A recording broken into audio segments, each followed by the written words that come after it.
On the 7th of July 2005, London was hit by a series of explosions.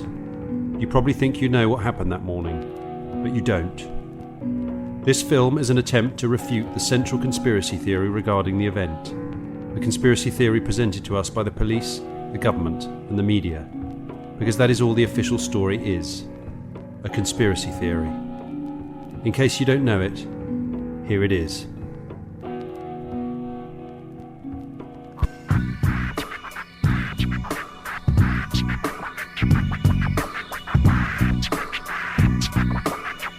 On the morning of the 7th, 3 British-born men drove down from Leeds to meet a 4th man at Luton train station. In the station car park, they loaded backpacks with homemade explosives they'd spent the last few months making in a bomb factory outside Leeds. They entered the station at 7:22 a.m. and boarded the 7:40 train to London, which arrived at King's Cross at 8:23 a.m. They then made the short walk to the underground station, where, at around 8:30 a.m, they split up and each headed off to separate trains. 3 of the men blew themselves up almost simultaneously at 8:50 a.m. The 4th, Hasib Hussain, apparently unable to board a train, left the underground, bought a battery in W.H. Smith, briefly visited McDonald's, then got on a number 30 bus and triggered his bomb at 9:47 a.m. This is the official story, and after a year of media dissemination, it has been planted securely in all our minds. But the official story is wrong. The events of 7/7 did not happen the way they've been described. This is not merely a question of interpretation, it is a fact. Hypothesis has been presented as truth. Speculation has been offered as certainty. There are unexplained discrepancies, inexplicable contradictions, and unanswered questions in the official story. What the British public has been presented is, in fact, a complex but contradictory series of lies. One thing that is clear is the terrible loss of life. And yet, despite demands from the Muslim community, the families of the victims and the victim support group, Tony Blair and the Labour government have obstinately rejected calls for a full, independent public inquiry into the attacks. What reasons have they given? We've been told an inquiry would prejudice the current investigation.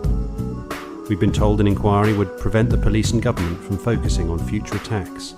And we've been told an inquiry would take too much time, cost too much money, and divert resources away from the war on terrorism. Criteria our government unfortunately chose not to apply when deciding to illegally invade Iraq. And we've been told by the Prime Minister himself that a public inquiry would be a ludicrous diversion. Instead, we were offered a narrative to be written by the civil service based entirely on whatever information the police and security services chose to provide them. Tony Blair assured us that all our questions would be answered by this narrative. On December the 14th, he said, "I do accept that the people want to know exactly what happened, and we will make sure that they do." And he said, "We will publish a full account of all the information we have." And he pledged, "We will bring together all the evidence that we have and publish it, so that the people, the victims and others, can see exactly what happened." Well, Tony, the narrative has now been published. It does not tell us exactly what happened. It is not a full account of all the information you have, and it certainly is not all the evidence. So did you mean what you said? Or were those promises just more politically expedient lies?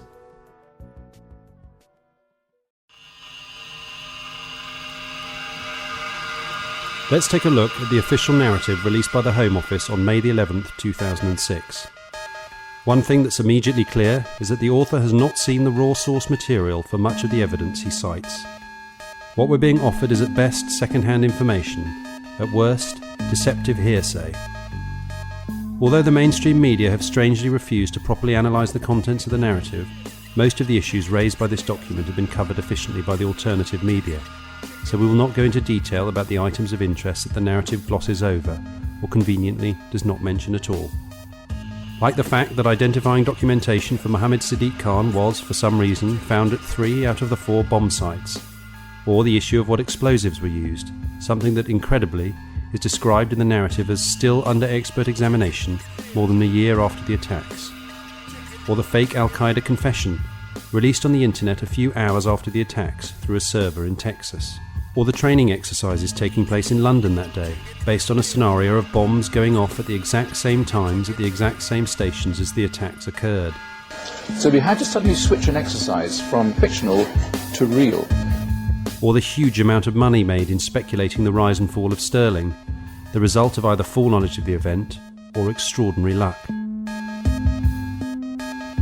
Or the arrest of Haroon Aswat, widely reported by the UK media as being the mastermind behind the attacks, and by the US media as being an agent for MI5. Or the strange mistake regarding the time of the train taken by the men from Luton that morning.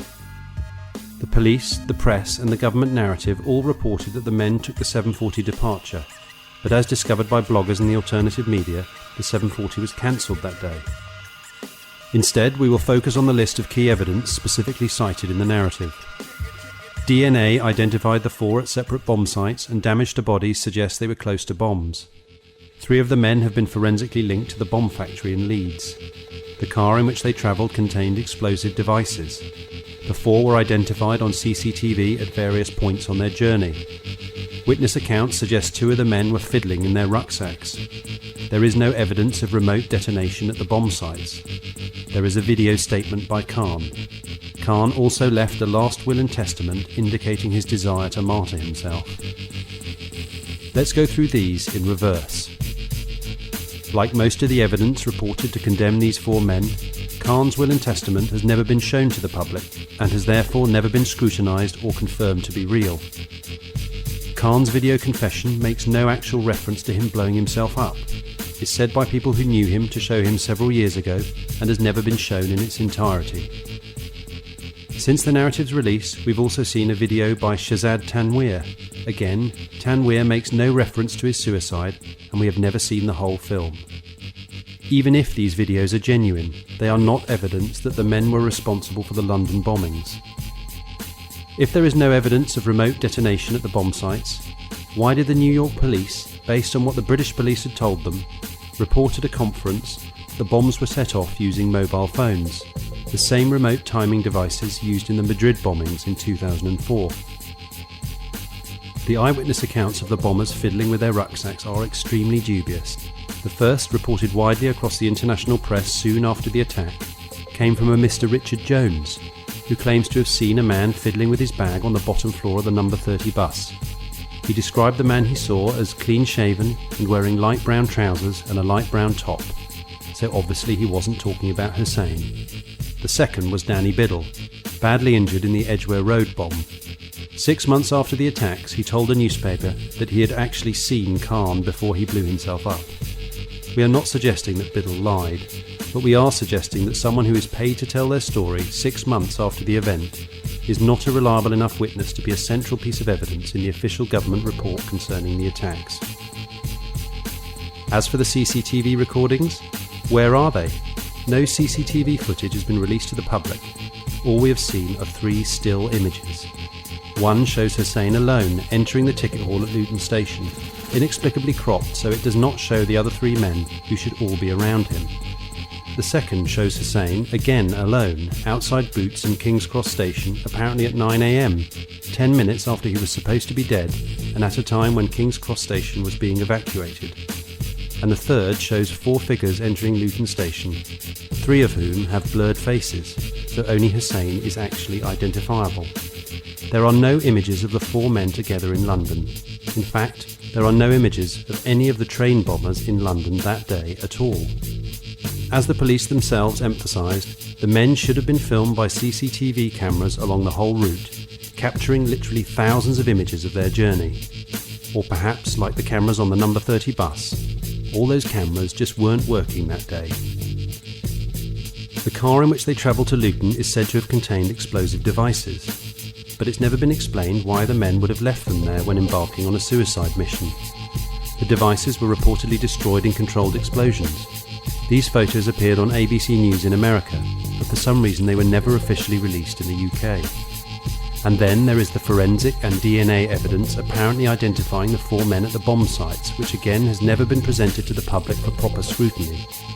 And the fact that the police tell us that they have the evidence, and that it is convincing, unfortunately does not mean that they do. or that it is.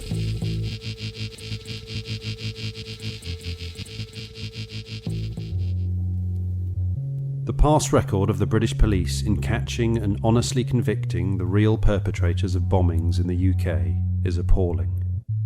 Instead, in numerous cases, it has been shown that the police deliberately tampered with evidence, forced confessions out of suspects, and withheld information that would clear them. You think we're exaggerating? Then go on the internet and look up the following. The Birmingham 6.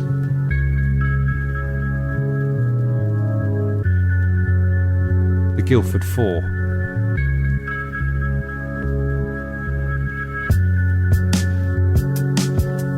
The Maguire 7.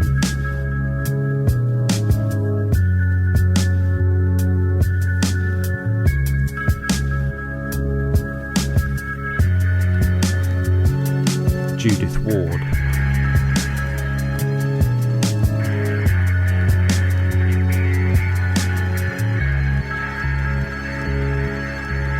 Danny McNamee.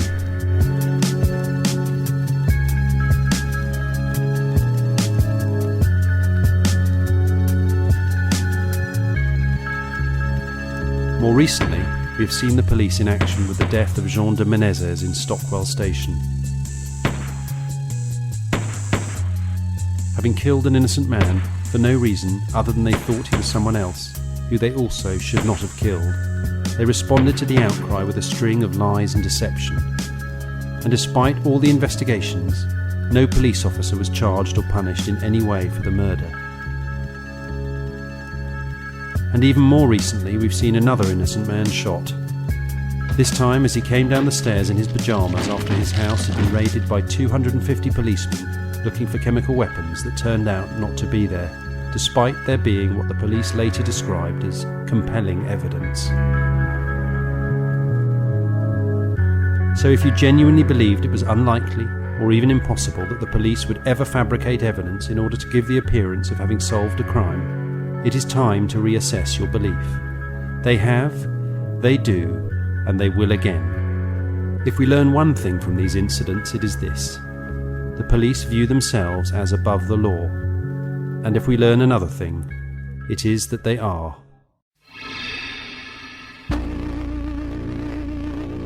In the wake of the bombs, Britain has been left a changed nation. Already the country with the most surveillance in the world, the UK is set to move further towards a literal Big Brother society. Tony Blair said at the 2005 Labour Party conference, "We know we need strict controls in a changing world." Really, Tony? We know we need strict controls? Exactly who do you mean by we? The British public? The government and police? Or you and your friends? And how exactly are these strict controls going to stop potential terrorists being aggrieved by our foreign policy? And how would these controls have prevented the attacks in London? We have just been fortunate enough to see these strict controls in their true light during the latest terrorist threat, which played out across the UK like an Orwellian pantomime. On the 10th of August, 24 supposed terrorists were arrested. They were allegedly just about to blow up 10 planes in mid-air using liquid explosives, despite the fact they had no bombs, no plane tickets, and several of them didn't even have passports. With the threat apparently foiled, the terrorist alert level immediately went up to critical, indicating that a terrorist attack was still deemed imminent. In response to this insanity, the airports immediately introduced an absurd draconian policy regarding carry-on luggage. No liquids could be carried onto the plane. iPods, phones and even books were banned, and mothers were made to taste their baby milk to prove it wasn't explosive. Thankfully, our Prime Minister managed to depart for his family holiday in the Caribbean before the airport clampdown occurred. As Blair also helpfully explained at the Labour conference, ID cards, traditionally resisted by the public, would be introduced. Again, because he says they are necessary in a changing world. But every one of the 4 alleged 7/7 bombers would have legally had one. So what are they hoping to achieve with them? ID cards will have the same effect on preventing terrorism as license plates have in preventing car crashes. And there's now talk of introducing biometric identification, iris scans and body scanners. Who is actually being watched here? The so-called terrorists, or us? MI5 has boosted its numbers since the attacks by 25%. The Metropolitan Police has requested funding for an additional 1,500 anti-terrorist police, while police powers have risen considerably. These include the right to detention without trial. The UK is currently the only European nation to have suspended Article 5 of the European Convention on Human Rights, which prevents such detention. How can a supposedly free, moral and rational society allow the imprisonment of human beings without having the evidence to actually charge them with wrongdoing? What happened to the concept of innocent until proven guilty? When was it decided that this no longer applied to every one of us, irrespective of race or background? Consider the cases of the following terrorists.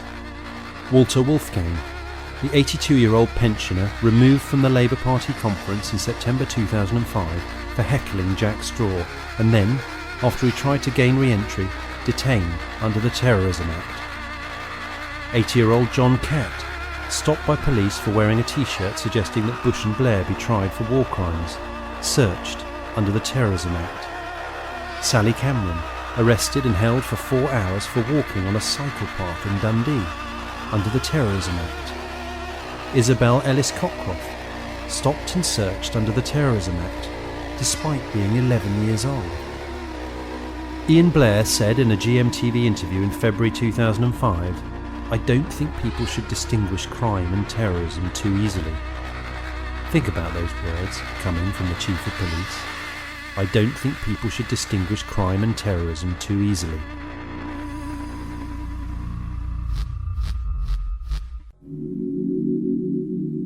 In the most extraordinary and draconian expansion of their powers ever seen in the UK, the Serious Organised Crime and Police Act came into power in 2005. The provision you may have heard about in the media was Section 132, the restriction to demonstrate within 1 kilometre of Parliament Square, obviously an essential tool in fighting organised crime. The first conviction under the Act was in December 2005, after Maya Evans was arrested for reading out the names of British soldiers killed in the Iraq War under the cenotaph, without permission. Since when was peaceful protest a serious organised crime? But the more important section of the Act, and one that was barely mentioned by the mainstream media, was the changes made to the powers of arrest used by the police. From New Year's Day 2006, the police can now arrest you for any offence at all, including dropping litter or not wearing a seatbelt. Indeed, according to the actual wording of the Act, the police can even arrest you, quote, to enable the name of the person to be ascertained. If you don't think they would ever actually do that, ask yourself why they would include it in the Act at all, if they were never going to use it. We are constantly told that the terrorists, especially the CIA-created Islamic group Al-Qaeda, are attacking our way of life and our freedom. But these transparently absurd claims are made only by our government, never by the terrorists themselves, who consistently cite very different and very specific grievances. And ironically, it's not the terrorists attacking our way of life, but our own government. Through the expansion of police powers and stringent anti-terrorist measures being imposed upon Britain, they are using our fear for our safety to restrict our liberty, and they are using their false promises of security to erode our privacy. This is happening now, and it's happening to every person in the UK. You are not somehow exempt from the regulatory provisions of the new police state being brought into this country. The terrorists cannot take away our freedom or change our way of life. Only our own elected leaders can do that, and they are. If you have examined any of the information released about the attacks of the 7th of July, or if you get your news from a reputable source, i.e. one outside of the mainstream media, then you probably are one of those advocating an inquiry into the London bombings. We suggest you stop wasting your time. Why? Because full public inquiries are not full, and they're not public. These terms are used simply to delude us into thinking that the process of an inquiry is intended to uncover the truth about something. This is simply not the case. Let's recall the last major public inquiry held in the UK, the Hutton inquiry set up to investigate the apparent suicide of Dr. David Kelly, with a side mandate of examining whether the government manipulated intelligence to facilitate the invasion of Iraq. Given that Hutton was appointed by Lord Faulkner, the very man who continues to declare that the Iraq invasion was somehow legal, it is unsurprising that Hutton absolved Blair and his government of blame. The inquiry refuted allegations that the government had lied about information on Iraq's non-existent weapons of mass destruction, something that any rational person doing an hour of research can see clearly that they did. And more incredulously, Hutton ruled that Dr. David Kelly committed suicide, despite all the physical and medical evidence that clearly points to him having been murdered. But it gets worse. As if public inquiries were already not pointless enough, a recent piece of legislation now guarantees that they will never be anything other than a charade. On June the 7th, 2005, exactly 1 month before the London bombings, the Inquiries Act became law.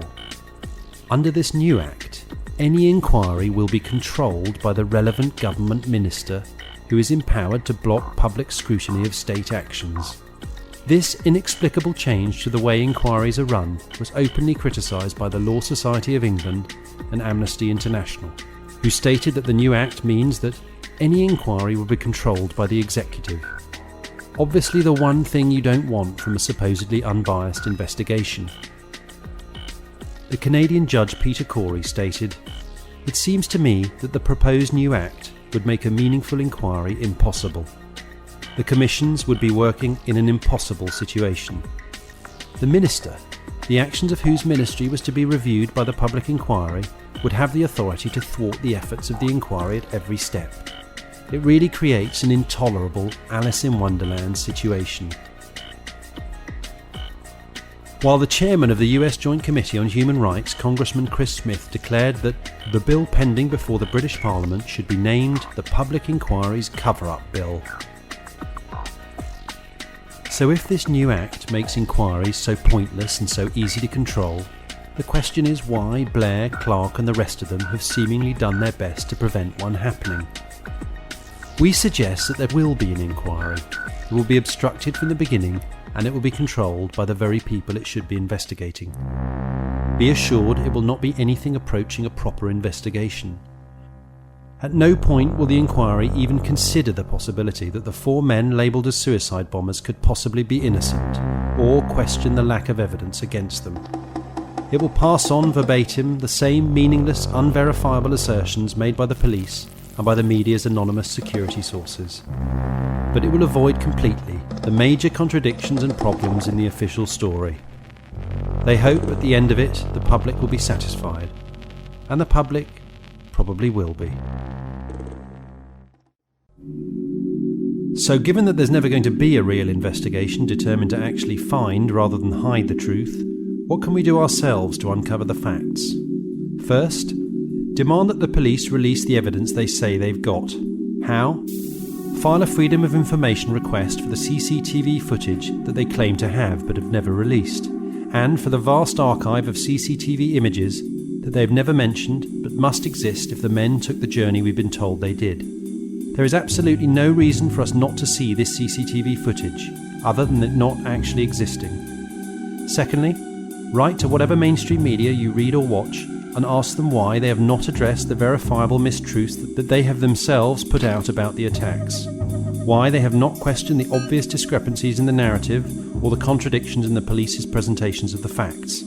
And why they appear to be actively supporting the police and the government over the British public in suppressing information whilst releasing disinformation.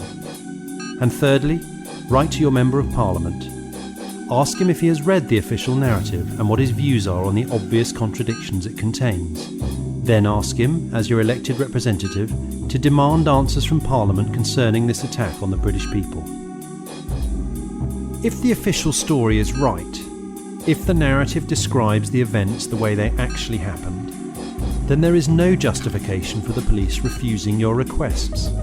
There is no reason the media would not be properly investigating the details of the official narrative, and there is no reason for your MP to be anything other than open and helpful.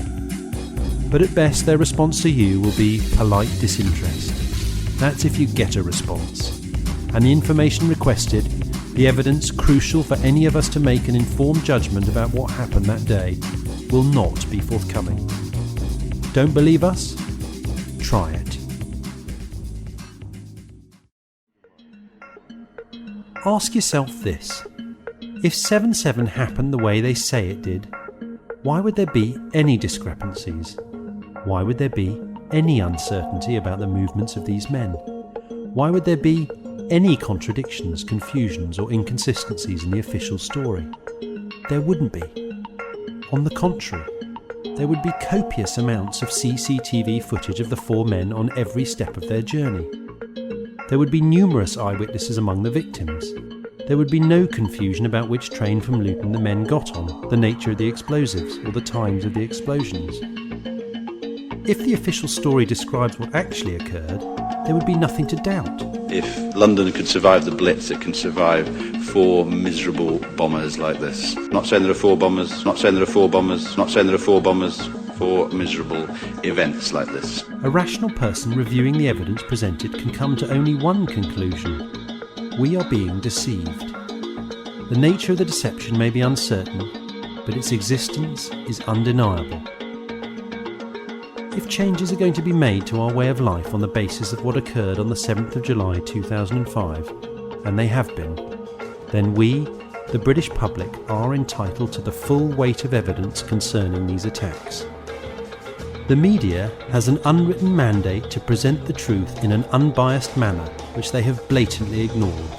And the police, who are our public servants, and the government, who are our elected employees, are, by definition, required to provide it, whether they want to or not.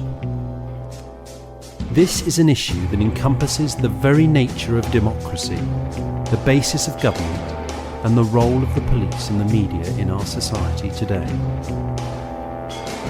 An objective, unbiased analysis of what occurred on the 7th of July 2005 must be made, and a rational debate about how we, as a society, are going to respond to it must be allowed to take place.